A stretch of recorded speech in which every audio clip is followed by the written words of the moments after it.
So if you've had the fortune not to have experienced this before, you might experience this at some point. And it's basically, you've got a client that you really want to work with, but for whatever reason, they can't afford your fee. What do you do? Do you let go of them? Do you say to yourself, okay, thank you very much, it's been a pleasure? No, of course, you want to work with them. You might recognize that they have contacts they might want. It's a great opportunity for you. It'll be a great way to level up, or you just find it interesting, the projects that you do with them, or they just seem like amazing people. You don't want to let go of that opportunity. So I had a situation like this recently. So it was a client I've actually worked with before, but this was many moons ago. And now they've obviously developed into a larger entity. And now it's at a stage where I'm like, oh, this would be amazing for us to work together again and rekindle this relationship, because the last time I worked with them, it was a great experience. It was both ways, was something that was valuable, had great feedback, but we just didn't keep in touch, which is another thing that you got to do as an artist.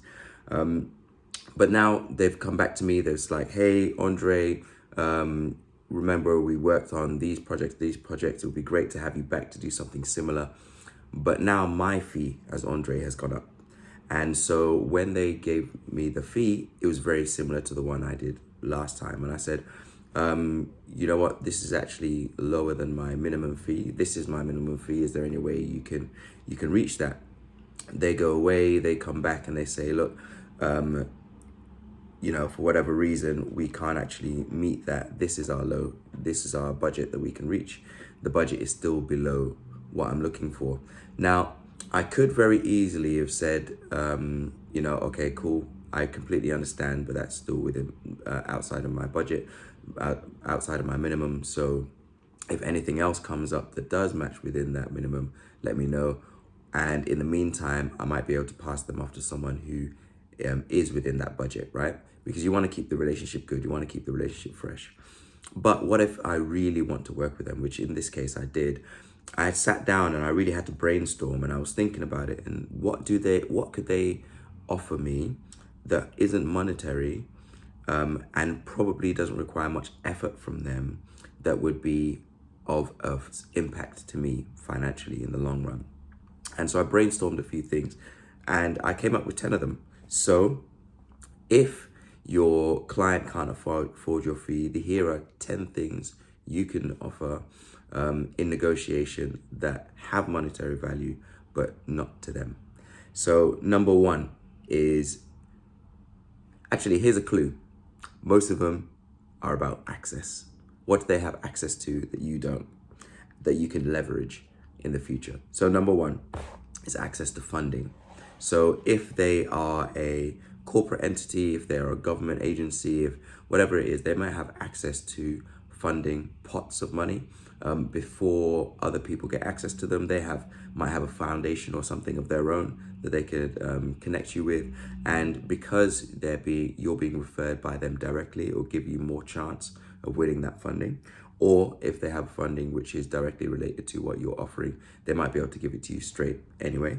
And a lot of it is due to budgeting. So they might have a department with a specific budget, but another department have other budgets that they might be able to meet your budget with. So there's lots of ways you could do it, either internal funding or external.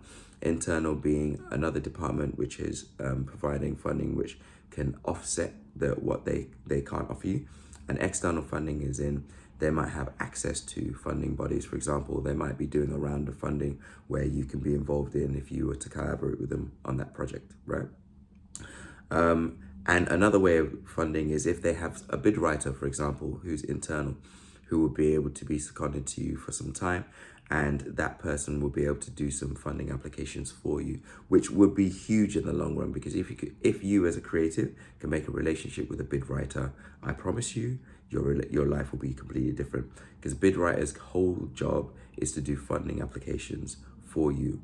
And if you imagine that is something that you need as a business, as a creative business, doing creative projects, but you may not have the acumen to do it yourself, because there is a language in bid writing. I'll probably do a whole section or a whole video on this later. So the second one that they can offer you, which isn't financial, is space, venues, office space, rehearsal space, co-working spaces, meeting rooms. What resources they have inside their physical presence that they can give you access to. So an example for me is if they're like a huge building, and I mentioned meeting room space, you as a creative business can look more professional if you can take people into a boardroom, for example, for your meetings, or if you're doing coaching, if you're negotiating, it hits a lot harder if you can say, oh, come into my address, come into my meeting room and have the meeting there, right? Same with office space, same with rehearsal space. So that's number two. Number three, on things that a business can offer you, which isn't financial, that you can leverage as financial to offset your fee, is events. What events do they do or have access to that they can just give you a +1? That can actually get you into the room in a lot of places where you can then leverage that space. So for example, if they have a conference coming up, if they have tickets to an artist that you've always wanted to see, if they have a box seat for a stadium, like whatever it might be, something you can leverage, something where there's a monetary value, all they were going to use it anyway, and all they need to do is put your name down on the list. But it gives you access into a room where you can either connect with people to network, or it can give you access to maybe to speak at an event that they have coming up, something like that, right?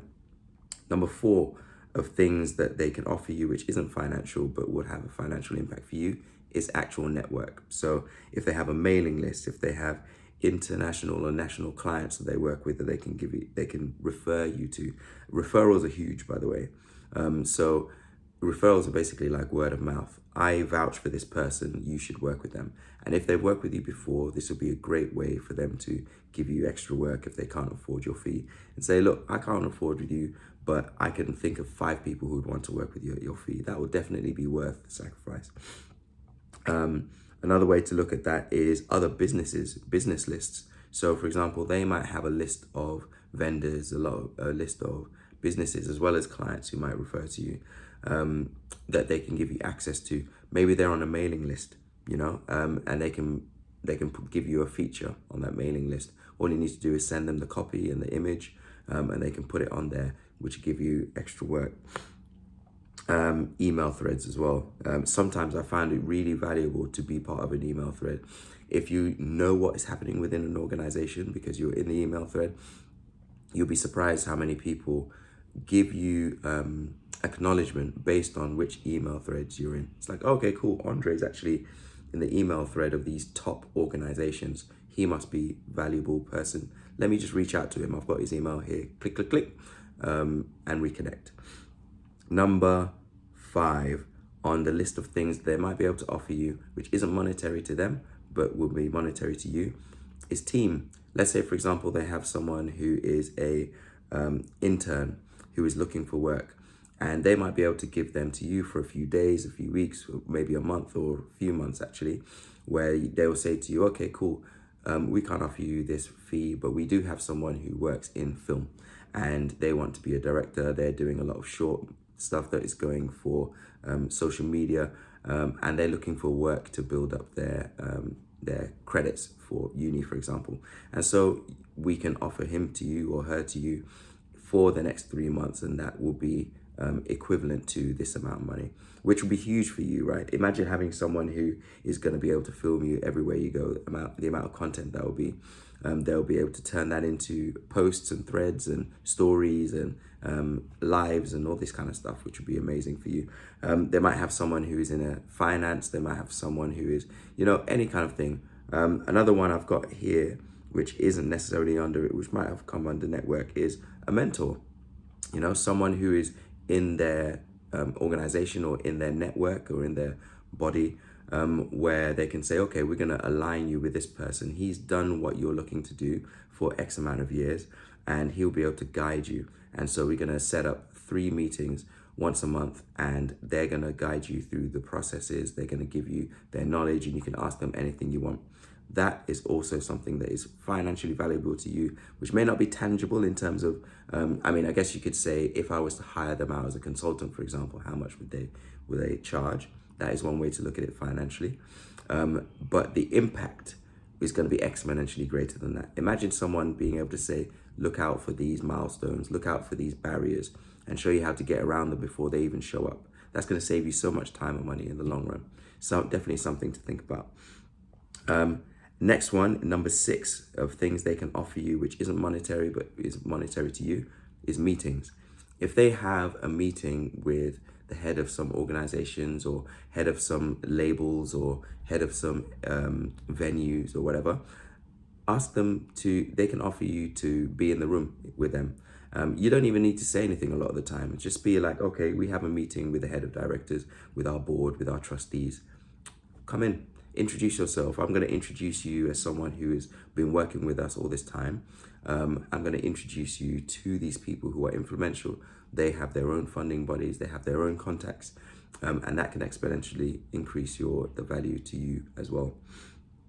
The next one, which is I think number 7 on the list of things that they can offer you that isn't monetary to them but is monetary to you, is groups. So private groups, member groups, or it will give you access to information and influence is what I've got written here. A great example of this is if, for example, I was to work with people who have access to a private members club, and that private members club has its own meeting rooms, it has its own events and things like that, which is something that's happened before and something I don't think I really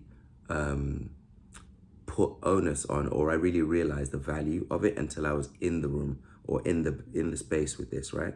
So the resources were huge, right? So in this members club, they had free food, free drinks, and all that kind of stuff. But they also had meeting room space, like I said. They had a pool, they had a gym, sauna. They had all these people who were influencers and things like that walking around the space who also had membership. And they also had events going on, mixers, things like that, networking events. And being able to have a membership for a month, which I would never have been able to afford by myself. And for them, I came as a guest for a month, right? Gave me access to so many things. And again, private members clubs often are priced a certain way for a reason. They know the value of it, but it's also ease. Being able to say, I can go to somewhere and I don't have to worry about Wi-Fi. I don't have to worry about this and that. I'll be taken care of. I'll be treated well. And that's another intangible thing that is valuable as well, is being treated like a king or queen or royalty. Being in spaces where you know your value is going to be seen. Even that alone is something that can be valuable to you, especially if you find yourself struggling all the time. You're trying to be seen. You're doing all this work and you're not getting anything out of it. If you can be in a space where people are going to take you seriously as if you are already in the upper echelon, you'll be surprised how much that can give you in return. Number 8 on things that a client can offer you if they can't meet your fee is actual clients, referrals. I mentioned this earlier. If you are an artist and you're looking for people to buy your paintings, maybe they have a group of people who are interested in exactly what you offer, and they can give you access to that. They can put you in a room where they will all be.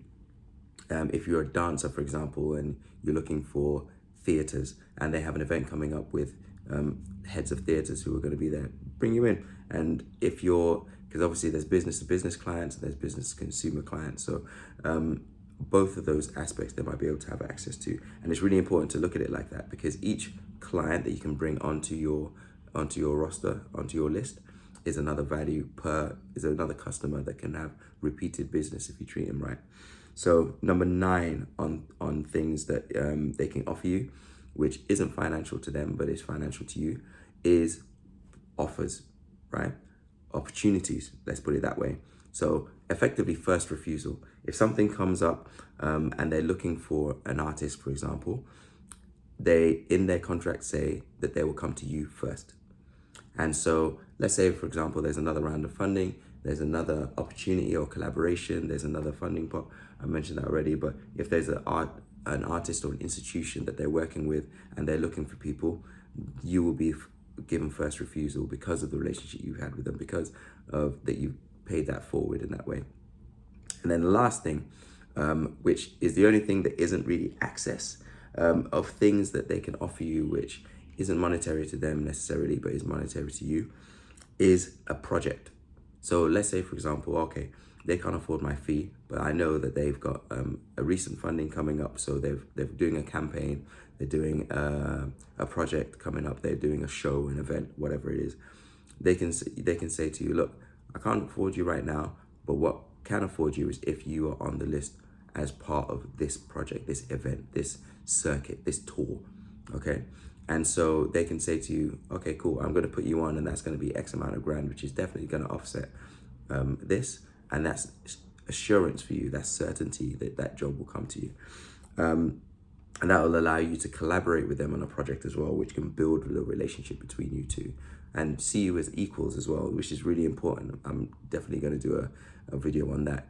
How to position yourself at the same level as the person you're working with is really important as an artist. So I think that's it. So just to recap, 10 things a client can offer you if they can't meet your financial budget. Number 1 is access to funding. Number 2 is access to space. Number 3 is access to events. Number 4 is access to network. Number 5 is access to a team. Number 6 is access to meetings and being in the space. Number 7 is access to private groups. Number 8 is access to your own clients, business to business and business to consumer. Number 9 is first refusal for opportunities.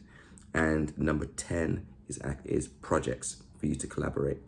If there's anything else that you can think of, put them in the comments and let me know, what have you negotiated which isn't financial but has been a big impact to your business as a creative.